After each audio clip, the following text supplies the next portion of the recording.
Hey, this is Chris at Engaging Cities. Today I want to take a look at a website called CandleConnection.com.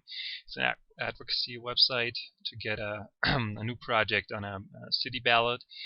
The project must have failed, and I'm going to show you the last Twitter post that announced it just in a little bit.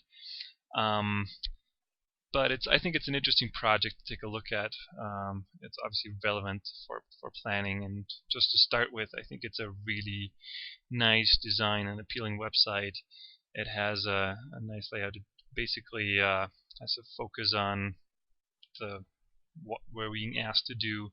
It has some recent news on the side. It has a couple of brief navigation items on the top, and the outstanding thing are the two calls for action that really stand out in this nicely designed website.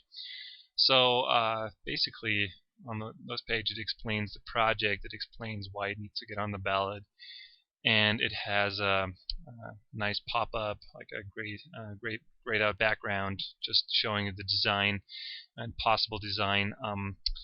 In some ways, it would have actually been nice just for outsiders like me to have some sort of Google Maps or something like that will give you a little better sense of where this project is located. Not only the design maps, but obviously including designs is a very nice feature in the way they come out.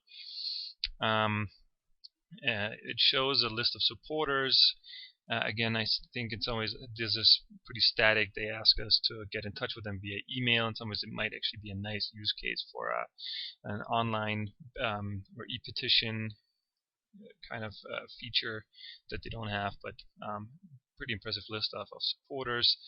And some project updates. They've been quite a bit in the news. And question and answer section, how you can help section that displays kind of the volunteers, and this is again the contact your council members section is actually that's the same page. A little confusing there, but basically shows you who to contact to advocate for and ask for the realization of the project. So it's pretty simple. I mean, it really captures or provides the features necessary for this kind of endeavor. And as I said, I think they have obviously some social media features. They have a Twitter account where they posted frequent updates. I think 187 followers is actually a pretty good number. I think it's not really big, I have to say, but I think even the ratio between how many they follow and their followers is a pretty good number. And as you can see, the last update, it was actually last September, was that the project failed. The Maps 3 ballot had no candle extension. But nonetheless, I think one of the more impressive things about this website is really their Facebook fan page. I think it's really nice how they laid it out. They have kind of a visual of what it's about.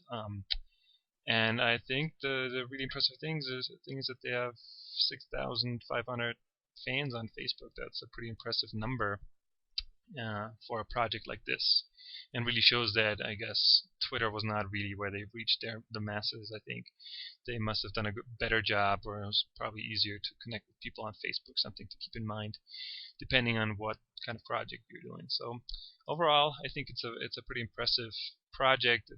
As I said, it's a nice design, and maybe it's more for all the planners out there. It's more an example of what you might be up against if some local groups starts advocating and has a really nice website. You better be prepared to have a say what's happening online. Thanks for listening again. This was this week's website review, and hope to see you again soon.